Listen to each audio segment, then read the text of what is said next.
Welcome back to Spill the Tea. Anything we talk about, from housewives to music and anything in between. And today I'm joined by three very special guests, Victor, Izzy, and Lawton from BroughChat. How y'all doing? I am ready to spill the tea professionally. I am ready to go. So Victor, you're obviously a main bro on BroughChat. So what was your experience like, firstly, with applying for BroughChat, then being a guest co-host on BroughChat, to then becoming a full-time co-host on BroughChat? My first recording, I had all of these habits where I would keep fidgeting around. When the camera wasn't off me, I didn't know what to do. I had headphones on for the quality, which looked crazy, but it was a great experience. And then, originally, Maurice, when I was guest co-hosting, Maurice, Gallo, and Josh, they got the co-host position, but I didn't. But, I kept staying in there and I kept coming back to guest co-host. And I got my Mitch McConnell moment. And lucky enough, when you say the owner of a platform, sometimes they bring you on. So here I am. And I'm so happy that this year we started this bro search process. We put out an application for the newest addition to the panel. And we actually got 72 applicants in the space of a week, which is a crazy amount of people. And Mitch narrowed it down to the top 16. And out of those top 16, in groups of 4, there would be a bro of the week and someone would leave the chat room. And it narrowed down and it narrowed down and it narrowed down. And I'm so happy that Lawton and Izzy, you made the top 4 out of the 72 applicants. So Izzy, obviously, I'm so happy you're able to join us today, because in Guam, there was a typhoon, a mega typhoon. So how has that been for you? We're 2 weeks past the super typhoon and we're recovering. Right now, 71% of the island's power has been restored. Efforts are ongoing to restore water. And, there's just been a lot of devastation. I had a career change after the typhoon. I was actually a news director and a reporter for a news anchor for ABC and Fox News on Guam. But I've decided to move on. With them canceling part of the show for ABC News, I just felt like it was time to move on. Now I'm a director of communications for one of the 15 senators in the Guam legislature currently. He is serving on the screen and serving for his country. Yes. Lawton. Yes. You have been nominated for an award. So the funny thing is that the day I got nominated, I had no idea. Okay, I had no idea. I remember that I was working out.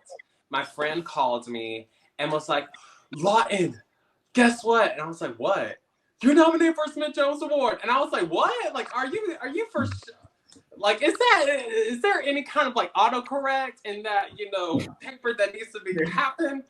And so then whenever I got the nomination, it was such an amazing experience, because it felt like the Tonys, because we went out to Dallas, we went to this theater. It was absolutely beautiful.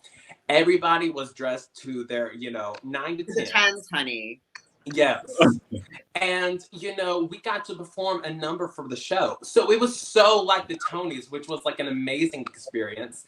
And I never thought that I was going to be able to do it. That is amazing, Lawton. Oh, we have another congratulations in order, by the way. Someone at some part, maybe in this chat, was just followed by Candy Boris. Yes! It feels great to have someone who you've always seen as an inspiration to you, you've always seen as a role model to you, you've always been inspired by, actually notice you and your work. I hear that something may be in the works with some people in the squares. Yeah. What's in the works? Myself, Lawton, and Izzy may have a little project on hands. So, guys, keep your eyes on us as, us bros around the world maybe coming. We're going to team up like the Avengers and something. Yes. The gay Avengers. And another announcement, I will have an EP which will be released hopefully towards the end of the year. So I'm very excited. It's the Bro Search finale is coming up. Yes, I'm excited to see who the fourth role is going to be. I am too. excited. We're excited too. I mean, I think it's kind of interesting because I've been a part of BroughChat, or at least the BroughChat family, since the start of the year. I was actually up to be one of the new co-hosts for BroughChat before Bro Search, and I'm happy I took the opportunity because I've been doing it, and it's been a lot of fun. I've made new friendships like Lawton, and my relationship with Victor and Mitch has just grown since then.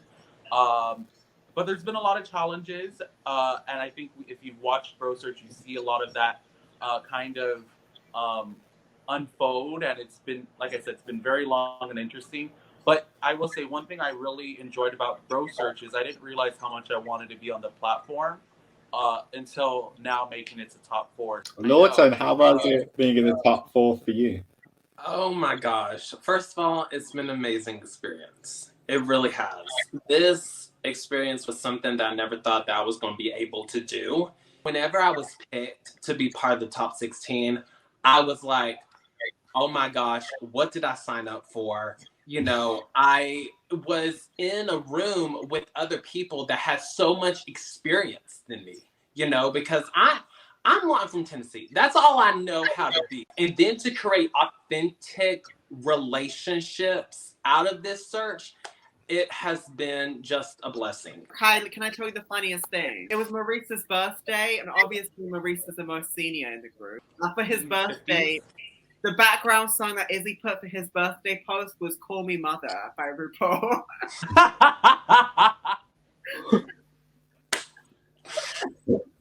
Yeah. What was the inspiration behind that, Izzy?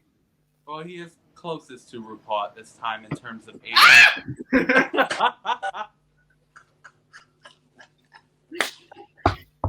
So, why not? Oh my God. Oh my God. Maurice is going to get you. Maurice is going to kill you.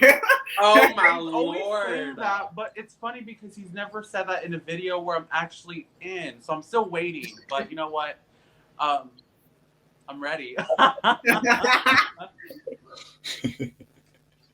So, what did y'all think of the Real Housewives of Atlanta? Every single episode is either, you know, there's a confrontation or there's something leading up to a confrontation. So I really think that this cast has really clocked in. You know, besides we have a bobblehead, Courtney, and, you know, we have a person who I think has a lot of therapy and needs a lot of Jesus. The shade, honey. I couldn't agree more. I feel like Marlo always uses Candy or Kenya or even Drew as a point of a storyline. She doesn't have a storyline, she has a story decline. Yeah. Wow, you guys are just really... Candy's Mrs. Worldwide. Marlo's Mrs. Worldwhere. Like, we don't know who you are. I think season 15 has, I agree with Lawton, has brought it so far. Right now, I don't think the cast needs a shakeup. By ratings going low. It needs a shakeup. And It needs more than a shakeup. But I will say, Marlo, she's Marlo. But I look forward to seeing Drew, and I actually feel bad because I always knew her husband was always a jerk. So when they filed for a divorce, it wasn't a surprise. Mr. Izzy, I have to correct you there.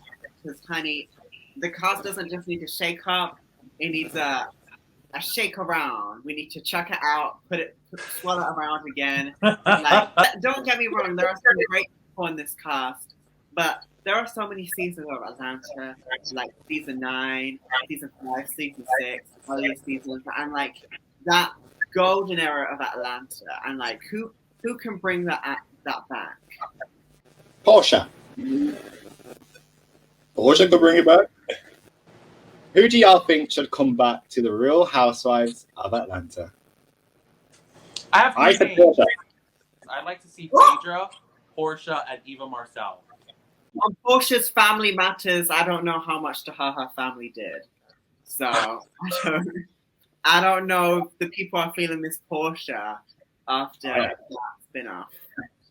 To me, the two people that I want to see come back, I would probably say would be Nene, hopefully one day, and Eva. Never gonna happen, but okay. I'm gonna go into each one. So with Nene, with Greg dying, we haven't seen her since that loss. Eva has just divorced or is, in rumors to divorce with Michael Sterling. And I want to see that storyline play out because I never even knew there was an issue there. I don't want to see Eva back. Not Ava. I'm sorry, my bad. I think that she is an amazing person, okay?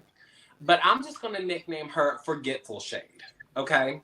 Because she forgets who she's shading, and then she's like, girl, I never said anything. Like, what are you talking about? If there was a person that is not on, has never been a housewife of Atlanta, I definitely think that New York, aka Tiffany Pollard, would be a perfect mix to kind of take with the girls, because I think that Tiffany Pollard has left her mark on reality TV in itself. Wouldn't she go to Real Housewives of New York and not Atlanta? I don't know about New York. Her name is Tiffany New York. It's not Tiffany Atlanta.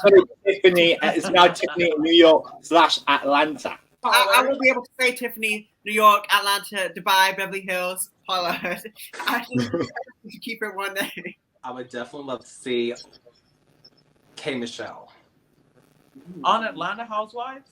Yes. Oh, child, that's going to be a mess.